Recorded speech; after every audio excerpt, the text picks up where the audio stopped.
So let's talk about the second aspect to the language of leadership, and that is confidence, because so many of you said that that's what you're looking to take away from this presentation. So what I want you to know is that confidence is expressed through communication. And there's a number I want you to see. I'm curious if you know what this number stands for. I mean, of course, both of them together equal 100, 100%. So this number represents how communication is broken down. 93% of communication is delivery. It's in your facial expressions, it's in your body language, it's in your gestures. All these things are communicating for you 93%. The remaining 7% are the words that you say, right? The remaining 7% are the words that you say. We always worry so much about what we're saying. And what I know is that 93% is what you're not saying. But today, we're going to talk about the 7%, because, of course, what you say affects the 93%. Okay, so we're going to focus on that 7% today because there are so many mistakes that we make as women in this department. And what I'm going to do is I'm going to show you two videos. The first video I'm going to show is it's me speaking with weak language. And then I'm going to contrast that by showing you a second video. And that second video is me saying exactly the same thing, the same content, but I'm using strong language. Okay, so I want you to watch this video and pay attention. This is the weak language video. Here we go. Sorry, but I just wanted to say that I may not know as much as some of the other communication experts out there, but I feel that women undermine their credibility time and time again by using minimizing language. Don't you think? Okay, so that was the end of the first video, weak language. Were you able to hear that okay? I was concerned that I didn't hit the share sound button. Let me look at the chat real quick. It was loud and clear, Rebecca. It was loud and clear. Okay, good, good, good. All right, so that was weak language. All right, now I'm going to show you the next video. The next video is me speaking. Again, it's the same content, but I'm using the language of leadership. I'm using strong language. So let's take a look at that one.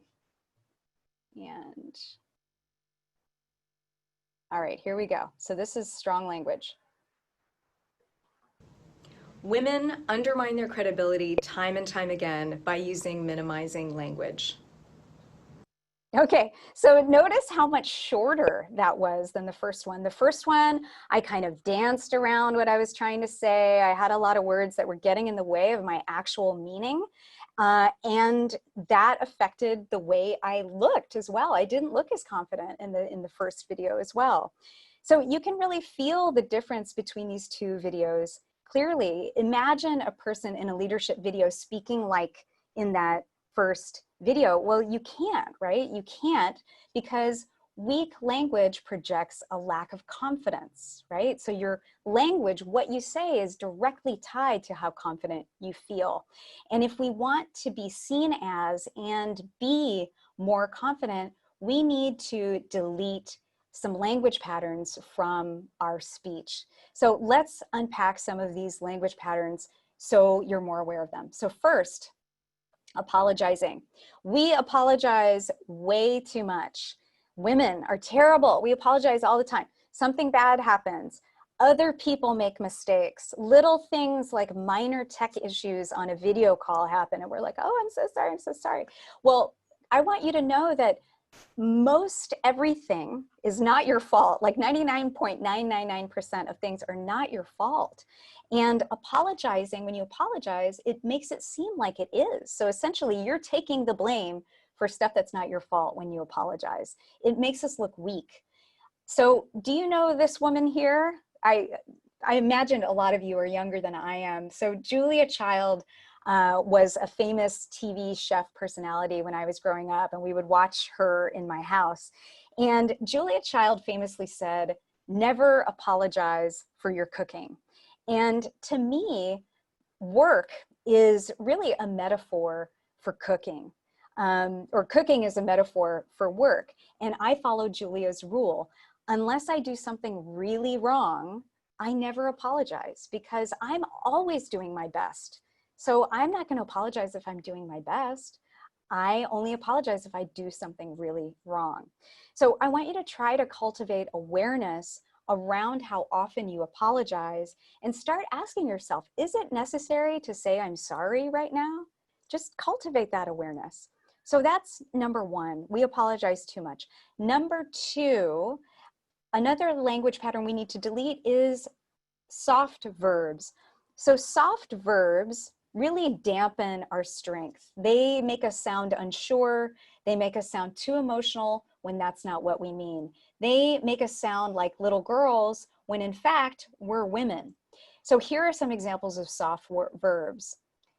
We say things like, I think it's a good idea, or I feel excited about the opportunity, or I hope this proposal meets your needs. So the words in white are the soft verbs I'm talking about. So I'm going to open the chat and tell me, how would you change that first statement there? How would you change that to get rid of the soft verb? What would you say? What would you say? Oh, I have to scroll all the way down. Okay. Good idea. Right. It's a good idea. It's a good idea. You don't have to say, I think it's a good idea. It is a good idea, right? So just delete those words. It's a good idea. I feel excited about this opportunity. Go to the next one. It's a good idea. I feel excited. I'm excited about the opportunity. And then finally, the last one, you wouldn't send a proposal that you weren't sure, that you weren't confident it would meet the needs of the client. So you say, I'm confident this proposal meets your needs. Okay, so just delete those soft verbs from your language. Okay, so we've talked about how we need to delete apologizing and soft verbs. The third weak language pattern we need to delete is the past tense when you're actually talking about the present tense. So when we use past tense, but we mean the present, it's as though we're no longer committed to what we're saying or doing. We seem unsure. So here's what I mean. Here are some examples. We say, I wanted to talk to you today, or I thought we might discuss, or I felt I should touch base with you. Notice the past tense. I wanted to, I thought, I felt. So change the past tense to the present tense, right? We want to say, I want to talk to you today. We should discuss. I want to touch base with you. Past tense is only for the past. Don't use it when you're talking about the present. Don't soften your style like that. Okay, finally, the last thing we need to delete is we need to delete what are called mincing modifiers. Mincing modifiers are all the little words that diminish the other words. So in other words, just like in cooking, when you mince with modifiers, you cut your words down and you make your meaning smaller. Here are a few examples. We say things like, I'd just like to say something, or maybe we should discuss, or I'm a little bit concerned. So get rid of those mincing modifiers and make your language stronger. Say, I'm going to say something, or just start talking. You don't need to preface that you're going to say something. We should discuss.